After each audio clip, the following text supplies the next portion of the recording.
Anyway, let's just jump right into this with question number 1. Does Sunday's performance against the Cincinnati Bengals restore any faith for you in that New England Patriots offense? It was against who?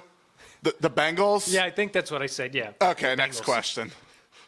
Yeah, I agree. No, it was the Bengals, and they got a lot of help from their defense. Honestly, the picks, including the pick 6. Brady didn't even have 130 yards. No player had more than 3 catches on that offense. I don't know how that happens and you score 34 points, but yeah, I agree.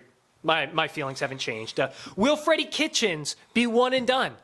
I think he should be, and it looks like he's already lost the team, and I honestly think if they want to save a player like Baker Mayfield, who has tremendously regressed, I think they have to move on.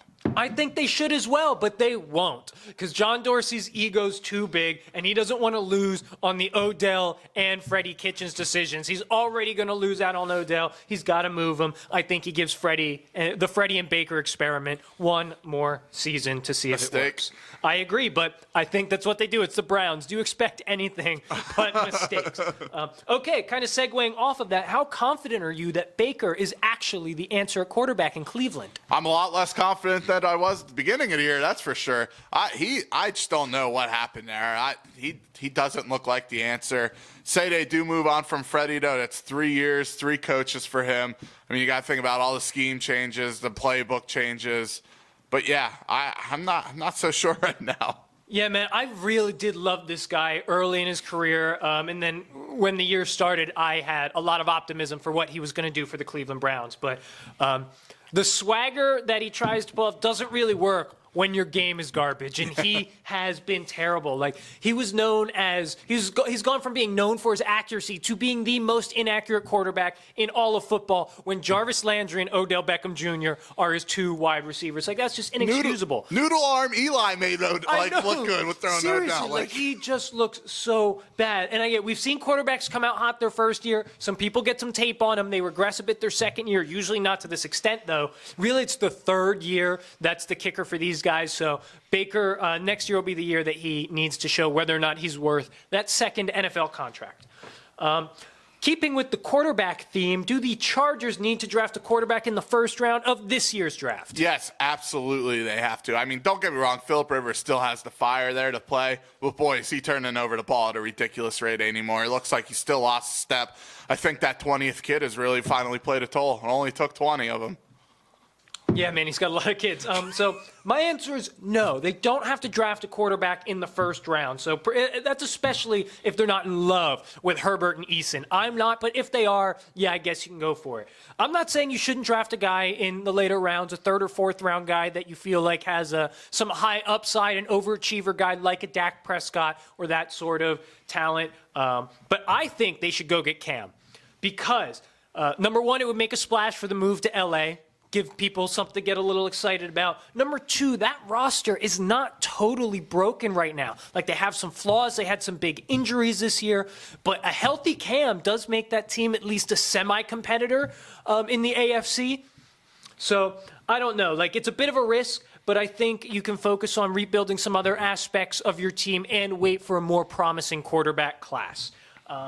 So a guy who was a part of last year's quarterback class and drafted in the middle rounds by the Carolina Panthers was Will Grier, who will be making his first start for the Carolina Panthers. They've decided that Kyle Allen, not quite working. Let's see what this weird Will Grier guy has for us. So what do you expect out of him?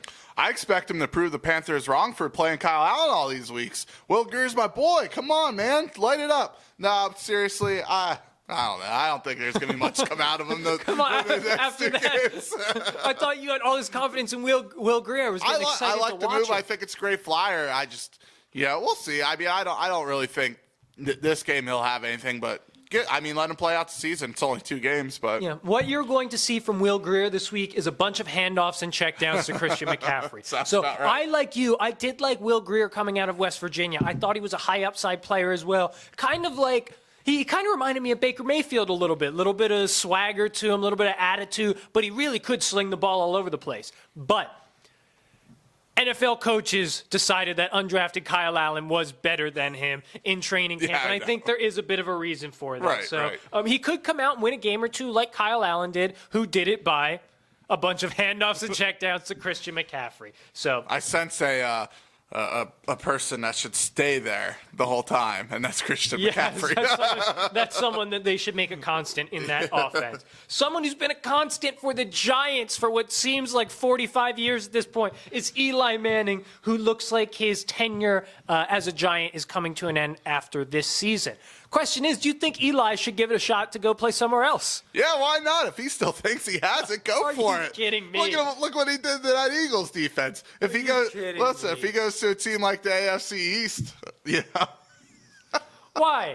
Why not? Go down to the Dolphins. Throw it to Devontae Parker. It's already 2 years too late. Obviously, he looks decent playing against a bad Eagles secondary after he's been secondary you have faith in against the Cowboys. After he's been resting on the bench all season. This guy, he can string together a game or two, but he's shown us. He has shown us the past 2.5, 3 years that he should not be a starting quarterback in this league, and I don't want to see Eli as a backup anymore. Live your dream, Eli. If you think you can keep playing, hang keep it playing. up, Eli. Hang it up. It's time. It is time. Live your life. All right. Is it time for the Jaguars to clean house of Eli's former coach, Tom Coughlin, as well as Jaguars coach Doug Marrone? Absolutely. That franchise is a freaking train wreck. I know. You got one right. There was reports of Tom Coughlin and Doug Marrone going at it a little bit.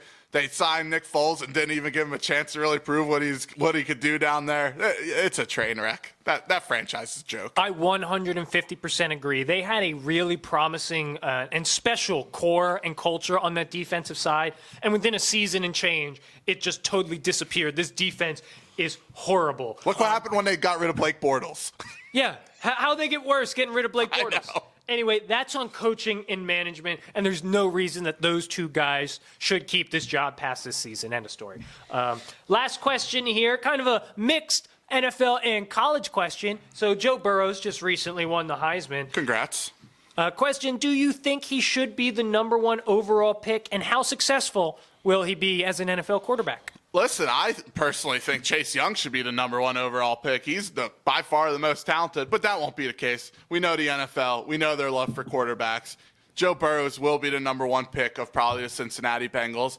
And I think he does have a decent chance to succeed there if the coaching staff is correct with Zach Taylor and crew. I mean, you look at they got some young wide receivers once A.J. Green leaves. You have Auden Tate, who looked promising before he got hurt. You have Tyler Boyd, who doesn't look too bad. You have Joe Mixon at running back. The line could use a little work. That defense actually wasn't that bad for them this year. I think they're like middle of the pack. Yeah, they were mid-pack in most categories. I mean, it's there. Yeah. If you put in a quarterback and you could build a system around Joe Burrows, I could see him doing – it's tough in that division, but I could see him doing something there. Yeah. I think he'll have some success. Yeah, so I'm kind of with you. I don't love him as a number 1 overall pick. I'm not a huge fan of any of the quarterbacks coming out in this year's draft, but nonetheless, he will be the number 1 overall pick by the Cincinnati Bengals. I don't see them going with Tua, and obviously, they need to address that quarterback position. And you don't like Andy Dalton? I think Andy Dalton has had ample opportunity to show that he can lead the Bengals out of the abyss. Anyway, I think Burrows does have a lot of potential. He's accurate. He's mobile enough. He's not what you would call like a running quarterback by any means, but he's got some escapability and out of the pocket ability. But unfortunately, he is going to the Bengals, and although I agree with you, they do have some promising talent over there. Organizationally, they are a mess. By all accounts, they cheap out in terms of their training staff and facility. They don't have a good track record of being able to attract any free agents or draft super effectively. You look what happened to Carson Palmer, one of the more talented quarterbacks of the past 15, 20 years. He goes to Cincinnati, and he struggles to get beyond 8-8 every year, and they had talent then as well. So best of luck, Joe. If you end up going there, don't sign a second deal, or better yet, pull an Eli. On Eli's wave out, it would be an homage to Eli Manning to refuse to go to the Bengals. They can trade with Miami. Miami will send Tua to Cincinnati. Joe Burrows will go to Miami, and everything will work out for him. Boy. I would not wish that on Tua either, though. Sorry, buddy. Sorry that I even put that idea into the universe.